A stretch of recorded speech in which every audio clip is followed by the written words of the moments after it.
안녕하십니까. 이낙연이라고 합니다. 저를 모르시는 분도 계실 겁니다.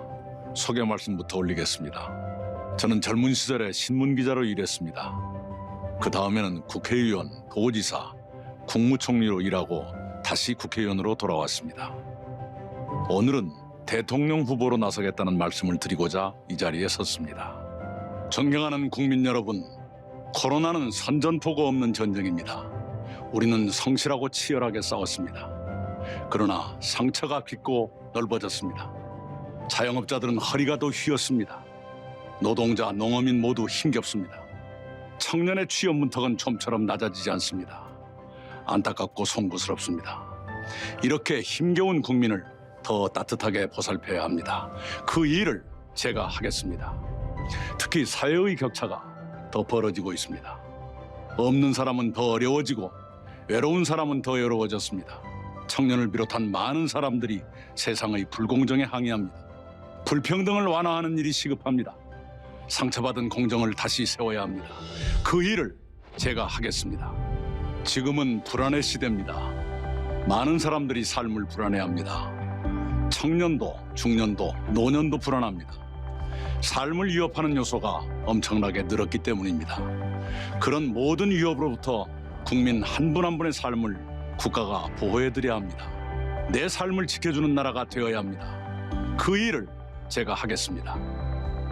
그래도 우리는 코로나 극복을 향해 나아가고 있습니다. 일상의 회복이 멀지 않았다고 느낍니다.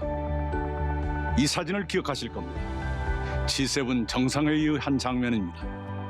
어느 나라가 코로나에 가장 잘 대처했냐는 물음에 선진국 정사들이 일제히 문재인 대통령을 가리킵니다. 대한민국의 위기 극복 능력을 세계가 평가하는 것입니다. 우리 의료진의 헌신과 국민의 협력에 세계가 박수를 보냈습니다. 대한민국은 이런 국민을 보유하고 있습니다. 국민 여러분께 감사드립니다. 저는 우리 민주당의 세 분 대통령을 모셨습니다. 김대중, 노무현, 문재인 대통령은 저에게 학교였습니다. 저는 그분들로부터 정치를 배우고 정책을 익혔습니다. 그분들의 좋은 철학은 든든하게 계승하고 문제는 확실하게 시정해야 합니다. 그 일을 제가 하겠습니다. 내 삶을 지켜주는 나라, 자랑스러운 대한민국을 만들기 위해 무엇을 할 것인가? 첫째는 신복지입니다. 우리는 김대중 정부 이래 복지를 본격 추진해 왔습니다. 많은 분야에서 발전을 이뤘습니다. 그러나 아직도 인간으로서 최소한의 생활을 하지 못하는 국민이 계십니다. 우선 그런 국민이 계시지 않도록 해야 합니다.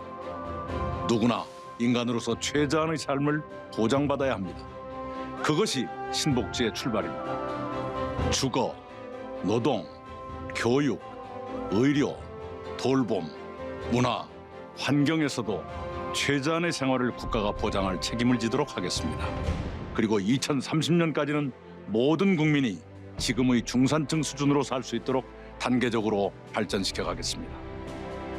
특히 아이들이 충실한 돌봄을 받도록 하겠습니다. 그래야 아이도 좋고 부모도 좋고 청년 일자리도 늘어납니다. 둘째는 중산층 경제입니다. 10년 전에는 우리 국민의 65%가 중산층이었습니다.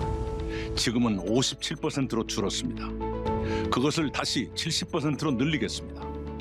중산층이 두터워야 불평등이 완화됩니다. 사회가 위기에 강해집니다. 중산층이 두터워지려면 좋은 일자리가 늘어야 합니다. 그렇게 되도록 IT, 바이오, 미래차, AI 같은 첨단 기술 분야를 강하게 육성하겠습니다. 그리고 지구를 지키는 그린 산업을 활성화시키겠습니다. 지구는 차갑게, 사회는 따뜻하게 만들며 청년들께 보람찬 일을 드리겠습니다. 금수저, 흙수저가 세습되지 않아야 합니다. 계층 이동이 더 활발해져야 합니다. 일자리와 세제와 복지가 그 역할을 수행하도록 하겠습니다. 셋째는 국가의 틀을 바꾸는 헌법 개정입니다. 이제 내 삶을 지켜주는 정치로 바뀌어야 합니다. 그러기 위해 사회 경제적 민주주의를 강화하도록 헌법을 개정하겠습니다. 생명권, 안전권, 주거권을 헌법에 신설해야 합니다. 토지 공개념이 명확해져서 불로소득을 부자들이 독점하지 못하게 막아야 합니다. 땅에서 얻은 이익을 좀 더 나누고 사회 불평등을 줄여야 합니다. 헌법에 나오는 행복 추구, 균형 발전, 국민주권, 기회균등, 그리고 평등이 창백한 관념에 머물지 말고 생명력을 발휘해야 합니다. 특히 수도권과 지방의 균형 발전을 힘차게 추진하도록 헌법에 확실한 근거를 두고 싶습니다. 넷째는 연성강국 신외교입니다. 세계는 연성의 시대로 접어들었습니다. 무력과 영토보다 경제와 문화가 더 중요한 시대가 된 것입니다. 대한민국은 연성시대의 강국으로 도약해야 합니다. 우리의 경제와 문화가 뒷받침해 줄 것입니다. 그것을 토대로 연성강국 신외교를 펼치겠습니다.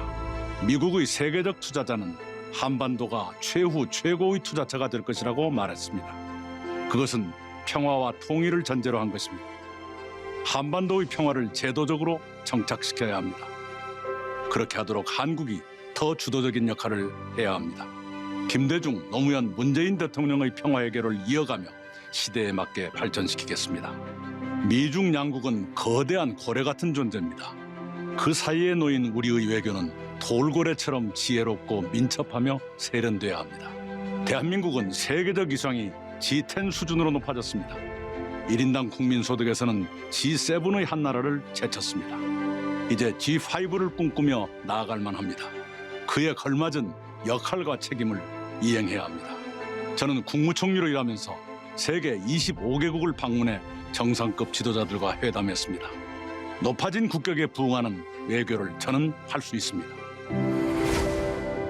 다섯째는 문화 강국의 꿈입니다. 우리는 BTS 보유국입니다. 게다가 우리는 봉준호 보유국의 윤여정 보유국이기도 합니다. 백범 김구 선생의 꿈이 이루어지고 있는 것입니다. 문화와 예술은 간섭하지 않으면 않을수록 창의적이고 더 아름다워집니다. 문화예술만큼은 철저하게 그분들께 맡겨놓을 겁니다. 정부는 입은 닫고 지갑만 열어야 합니다. 그렇게 하겠습니다.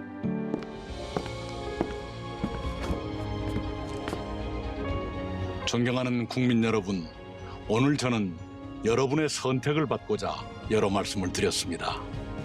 여러분께서 저의 충정을 받아주시고 저를 선택해 주시기를 간절히 부탁드립니다.